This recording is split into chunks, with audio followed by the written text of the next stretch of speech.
Create a climax for each act of your story. If you're like me, you probably get stuck in the middle of your book, wondering how can I get past the muddy middle? What is plot? Plot is specific events that happen one after another to create a full story.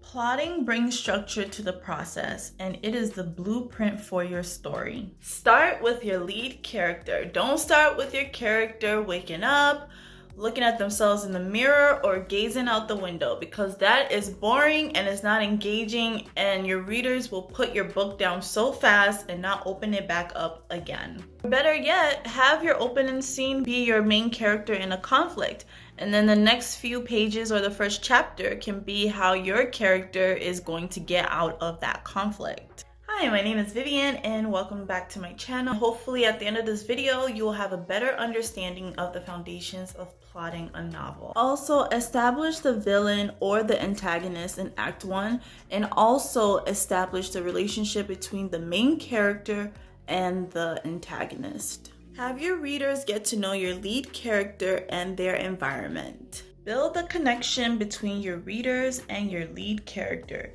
Make it obvious who your readers are following throughout the whole story. Establishing the character and the world.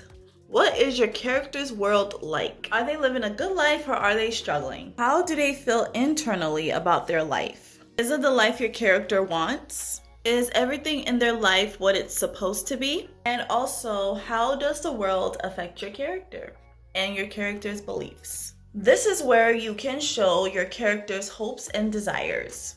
The allies and the opponents. Introduce all the important characters in the first act of the story. In the first act, the secondary characters should either be supporting the lead character or opposing the lead character. The inciting incident. This is where your life of your lead gets disrupted and they can't go back to their normal life. It forces the character to go into the journey of the story, which is in Act 2. Before this point, you would have established the character's life and world, and you would have also established the character's allies and opponents. The inciting incident is basically where the major problem of the story gets introduced. And the circumstances of the inciting incident is what pushes them from their old life into the new one. Usually before this point, the character is presented with a decision that they have to make.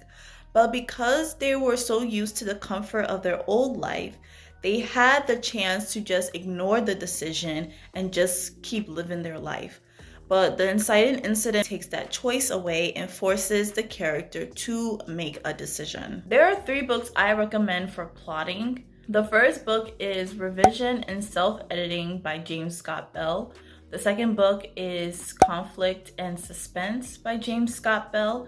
And the third book is Plot and Structure by James Scott Bell. The trials and tribulations. The trials and tribulations happen in the middle of the story, and there needs to be some hard times happening to your character. You can either introduce more characters that will either help your character or frustrate your character. You can even have your allies in your story also create some conflict for your character. The midpoint.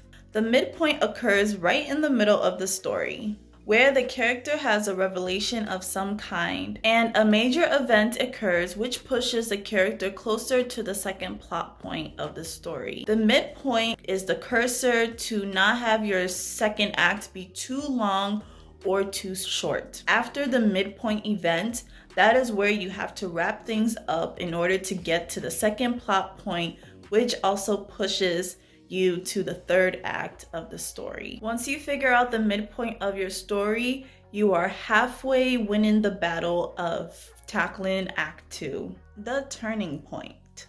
This is usually the part of the story where your character has tried everything to achieve their goal, but they have been defeated. And this is also known as the second plot point.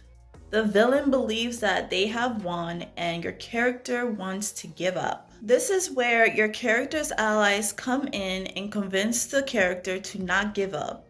This is where they will come together and come up with another plan to defeat the villain once and for all. After this is where we get pushed into Act 3.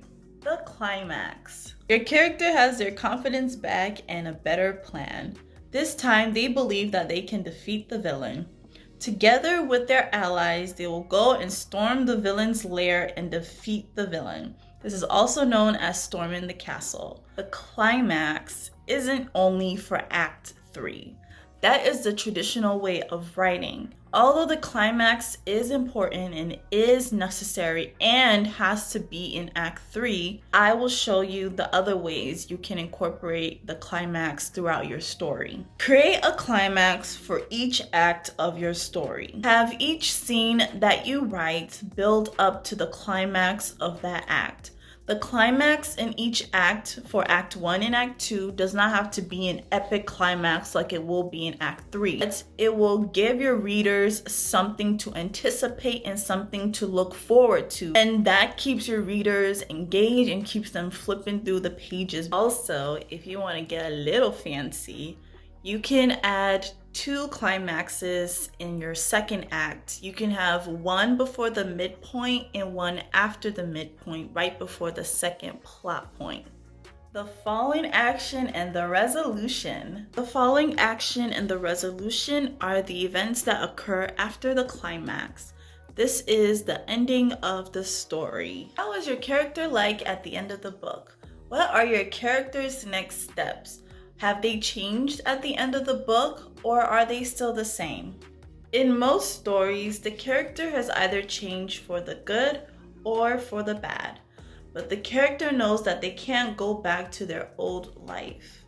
So much has happened to them externally and internally that how things used to be is not possible to go back to. The resolution is where you wrap the story up, give a satisfying ending, and also give the final state of your character. How are they now? Are they alive? Are they dead? Are they happy? How do you plot your novels? Are you a plotter or a pantser? Let me know in the comments below. I do have some free how to plot your novel worksheets below. The details will be in the description box. Also, go ahead and click here and watch the next video. I will talk to you next time.